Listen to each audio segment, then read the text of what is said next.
नमस्कार, मी गौरव पाटील. तुम्ही बघताय विदर्भाचा गौऱ्या. हे सरकार खरंच शेतकऱ्याचं शुभचिंतक आहे का? बघूया.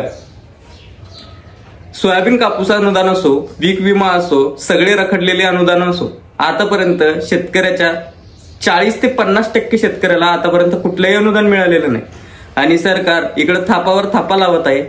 सोयाबीन कापूस अनुदान 5,000, 10,000, हेक्टरी मिळणार 13,500, लाडकी शेतकरी योजना, ठिबक सिंचन अनुदान, सगळे पैसे आता जमा होणार. 50,000 प्रोत्साहन यादीत ज्यांची नावं असतील त्यांनी आधार प्रमाणीकरण करून त्यांना पैसे मिळणार. अहो, पण त्याच्यात बऱ्याचशा शेतकऱ्यांची नावच नाहीत. त्याचं काय? जवळपास मी सांगेन जिल्ह्यात अशी जर ते 50,000 प्रोत्साहन यादीत नावं काढली तर मोजकीच नाव आलेले आहेत. बऱ्याच शेतकऱ्यांची त्याच्यात नावे सुद्धा नाहीत. आणि ज्यांची नावं आलीत ती तर चांगलंच म्हणतायत, पण ज्यांची नावं आली नाही त्यांनी काय सरकारचं कोणतं घोडं मारलं होतं काय? हाही मोठा प्रश्न शेतकऱ्यापुढे उपस्थित झालेला आहे. आणि तुम्ही अनुदान देताय 13,500 अतिवृष्टी झालेल्या ठिकाणी. अरे, तेवढा जो शेतकरी खतमूट टाकतोय, त्यात राबतोय, त्याचे वाढण पिढ्या झालेली त्याची पोरं, त्याची बायको, त्यात सगळे त्यांचा घाम गाळतात. आणि तुम्ही अनुदान देता मात्र 13,500 आणि तुम्ही त्याच्या भरोशावर त्यांना मतं मागायला येतात. याची तुम्हाला लाज वाटायला पाहिजे. तुम्ही सोयाबीन भावावर बोलत नाही, कोणत्याच भावावर बोलत नाही. कर्जमाफीचा विषय काढला की सफिशियल किंवा सरकारचे जे मंत्री गिंत्री आहेत ते डायरेक्ट पाटा फिरवतात. ते सांगतात महसूल आयुक्ताकडून आम्हाला कोणताही अहवाल आलेला नाही, सहकार आयुक्ताकडून कोणताही अहवाल आलेला नाही. मग यात चुकी कोणाची? तुम्ही खरं सांगा. आता मागच्या वेळेस जे पिकाची किती नुकसान झाली होती, यावेळेस शेतकरी कर्जमाफी फार गरजेची होती. कारण तसं म्हटलं तर शेतकऱ्याकडे आता भांडवलच उरलेलं नाही. शेतकरी मागच्या वेळेस पूर्णपणे संपला आणि यावेळेस पिकं चांगली आहेत. काही भागात पिकं चांगली आहेत तर शेतमालाला भाव नाही. मग शेतकऱ्यांनी करायचं तरी काय? आता तुम्ही सांगा, तुम्ही विकासाच्या गप्पा करतायत, हायवे बांधतो, हे बांधलाय, ते बांधलाय, असं केलंय, तसं केलंय. अरे, नका बांधू नये एखादा हायवे, करा ना शेतकऱ्याला कर्जमाफी. त्या हायवेमुळेच काय ते शेतकऱ्याचं काही राहिलंय का? अरे, हेच करू शकत नाही तर शेतकरी त्या हायवेवर जाऊन करणार काय? हायवेवर जायला त्याला डिझेल टाकायला पैसे नको किंवा फिरायला पैसे नको. एक सरळ साधा मुद्दा आहे. जोपर्यंत शेतकरी समृद्ध होणार नाही तोपर्यंत राज्य सुधारणार नाही. आणि एकदा जर शेतकरी सुधारला तर सत्तेतल्यांची मस्ती उतरल्याशिवाय राहणार नाही. म्हणून हे सत्तेत असलेले राजकारणी शेतकऱ्याला आज जायला मागे खेचतायत, पुढे जाऊ देत नाहीत. कारण यांना माहितीये जर एकदा शेतकरी स्वावलंबी झाला तर आपलं काही खरं नाही. याच्यामुळे हे शेतकऱ्याला अडाणीच ठेवतायत. तुम्ही याच्यावर विचार करा की सरकार खरंच जे धोरणं राबवतंय ते शेतकरी विरोध आहेत का? हो, माझं तरी म्हणणं आहे हो. कारण नुसते आश्वासनं देऊन काही होत नसतं. त्याची वारंवार अंमलबजावणी लावली काय शेतकऱ्याची निव्वळ थट्टा अशी लावताना दिसत आहे. आणि तुमचे अनुदान म्हणजे काही असे फार मोठे नसतात हो, की तुम्ही बाबा जे देता. तुम्ही शेतकरी ज्यावेळेस त्याचं उत्पन्न होतं ना त्याच्यात 10% तुम्ही अनुदान देतात आणि त्याच्यावर शेतकऱ्याला मतं मागतात. तुम्हाला लाज वाटायला पाहिजे तेवढी तरी.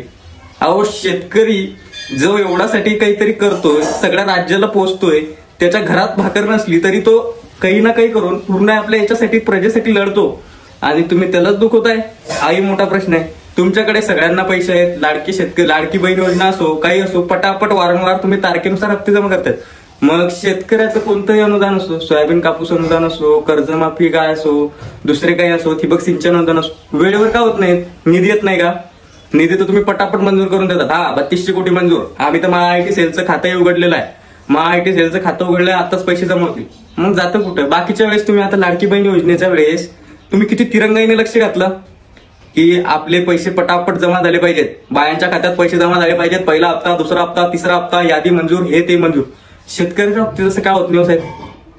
शेतकऱ्यांनी तुमचं काही घोडं मारलंय का? शेतकऱ्याच्या बाबतीत दरवेळेसच पैसे जमा व्हायला वेळ का लागतो?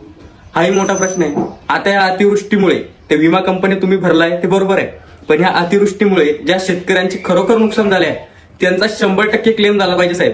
पण तसं होणार नाही, कारण तुमचं जे आहे ते सगळं तुमची मिलीभगत आहे. तिथे 35%, 40%, 50%, हेक्टरी 8,500 असेच पैसे तुम्ही शेतकऱ्यांना देणार आहे. पण असं न करता तुम्ही जरा शेतकऱ्याचा विचार करा. शेतकऱ्याचे पोरंही, शेतकऱ्यालाही पोरं आहेत, त्यांनाही आहेत. अहो, तुमच्याजवळ एवढा पैसा असून तुम्ही अजून पैशाच्या लालची पोटी हे करताय, पण त्या शेतकऱ्याजवळ तर तेवढ्या जमिनीच्या तुकड्याशिवाय काहीच नाही. आणि जर तुम्ही त्याच्या व्यतिरिक्त धोरणं राबवत असाल तर बघा, आताही बघा इलेक्शन जवळ आलंय, बघा काहीतरी होतंय का कर्जमाफीचं. पण कर्जमाफीचं विचारल्यावर सरकार नेहमीच पळ काढतंय असं तरी शेतकऱ्यांना दिसून येत आहे. पण मी तुम्हाला सांगतो, जोपर्यंत शेतकरी एकनिष्ठ आणि एकत्रित येऊन लढणार नाही तोपर्यंत या संस्था, सरकार शेतकऱ्याचा असा छळ करत राहणार. खरं सांगायचं म्हटलं तर शेतीला रस्ता नसेल, कोणतेही प्रॉब्लेम असतील, अरे हे जे शेतकऱ्याच्या भरोश्यावर पळणारे जे अधिकारी आहेत हे शेतकरीकडूनच खातात. हे शेतकऱ्याचं जेवण करतात, शेतकऱ्यांनी पिकवलेलं त्याचं जेवण खातात आणि त्या शेतकऱ्याला लाच वाटतात. यांना लाज वाटायला पाहिजे. जोपर्यंत शेतकरी एकत्रित होणार नाही, कोणता तलाठी कोणता तहसीलदार जर त्रास देत असेल तर 30-40 शेतकऱ्याचे एक आपला टोळी बनवा आणि तिथेच जाऊन त्याला चोप द्या. त्याच्यामुळे तुमचे कामही लवकर होतील आणि जगाला दिसेलही की शेतकरी आता साधा राहिलेला नाही. शेतकऱ्यातही भरपूर बळ आहे आणि शेतकरी जर एकदा रस्त्यावर उतरला तर सगळ्यांना पळायला रस्ताच दिसणार नाही. हे तर सरकारला आमचं एकच निवेदन राहील, इलेक्शन तोंडावर येऊन पाहता बघा काहीतरी शेतकऱ्याचं भलं होतं का. पण म्हणजे फक्त अंमलबजावणी करून सोडून देऊ नका. अंमलबजावण्या खूप झाल्या हो, पण शेतकऱ्याला पैसे आलेत कुठं? हा एक सांगा ना, शेतकऱ्याला पैसे आलेच कुठं?